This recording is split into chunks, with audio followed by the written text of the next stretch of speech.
Uh, Doing a video here on a 2003 Hyundai Elantra, replacing the driver's door actuator, which looks like this. I could not find a video on it, so I'm going to try to give you a real quick tutorial with it already taken apart. And just let me hover over the shop manual on this so you can actually see the steps. This is what I followed to get it out. But basically, step one is take that screw out up here, get this off. You got two screws here, two down below, one here, two there, two there, and then this door cover pops off. You just lightly pry it out. You can use a screwdriver. Be careful with it because it'll have connectors on the back for this. I don't think I had to disconnect the speaker, but there are other things like you have two connections for this, and this is that panel that sits in there. If you see how the clips are, you can just gently pry up on the front or the back. It just kind of drops in there and clips. That was real good. I left it plugged in here. Obviously it didn't clip, but I left it plugged in here so I could go move the window up and down. But yeah, once you have that off, then the next step is you lower the window. This whole center section kind of sits in here like this, and your module goes back there, right? Goes inside the door. But when it's sitting in there, and this is rotated horizontally, and it's sitting in there, you would lower the window to where you could see the two bolts that hold the window in would be right about here and right about here on the door. So it'd be lowered down to about here, and your window is bolted to this rail here. You got a bolt hole here and here. You take those out, they're 10 mils, and you can see it on the window here in the back seat. Just two plastic clips holding it in. Once you let it loose, the window's still sitting in there in the rear and the front guide rails, but it's still sitting on that bar. You can just lift it up, and I just pulled it completely out. I saw other videos where people taped it to the top, but I don't want to have it accidentally fall down in the door and break. It came out real easy.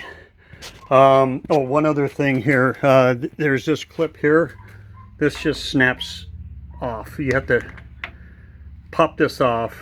It's got, like, you can see it's got a metal clip here, a plastic one at this end, and then it kind of slides in place on this thing. But you have to take that off to lift when you pop the door panel off and then want to lift it up, this will be in the way if you don't pop that off. Okay, so once you have your door panel off and your windows out, then the next thing you do is you have two mechanisms here.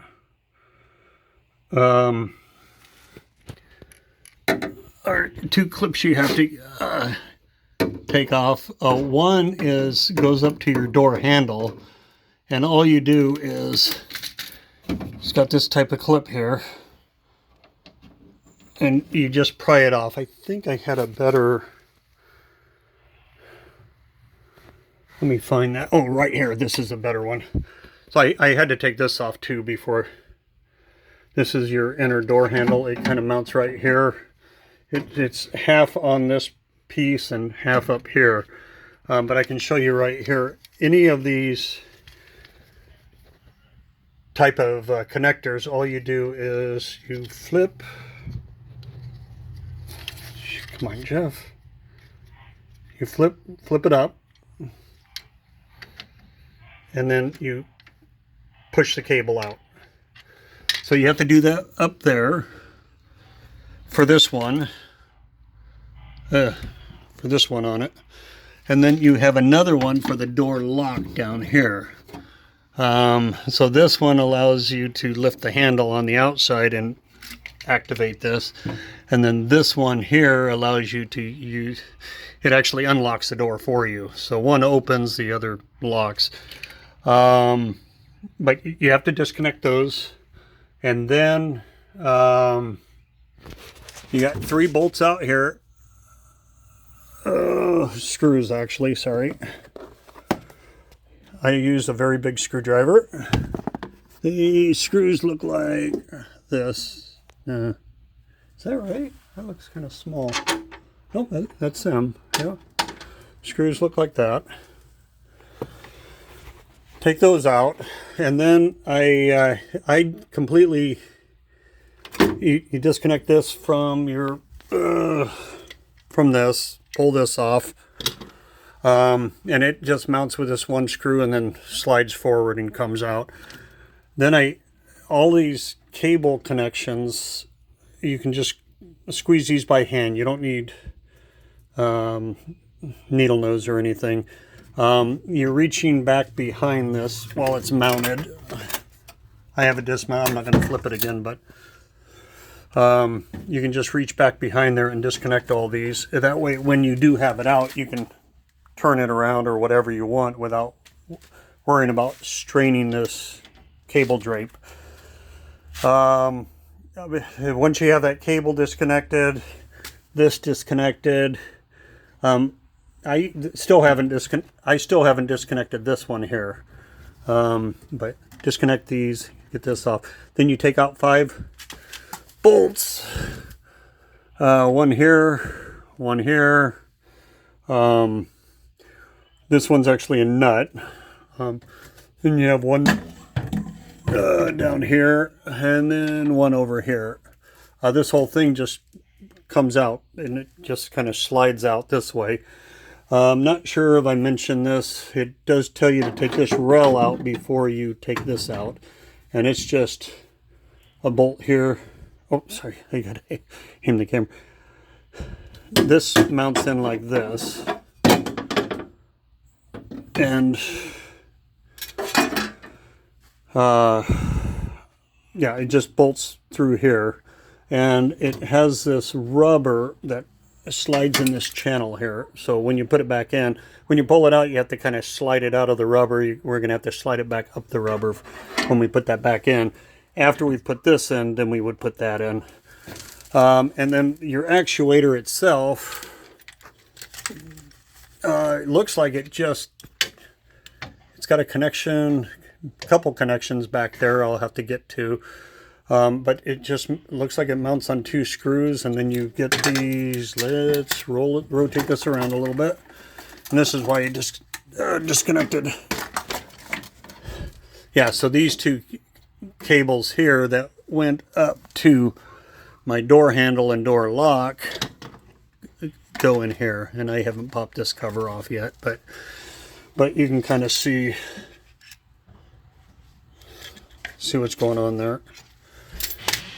All right, but that's pretty much how you get that out. I don't remember if I showed you the window. 2 10 mil bolts hold that.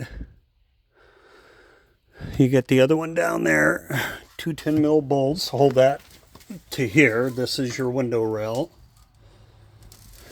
You can see this with it turned out. You had to disconnect the window motor down here. That's this little wire here. This guy. But it looks like a pretty straightforward job once you have all the steps to it. Which I'll show you one more time, and then I'll shut the video down. Thanks.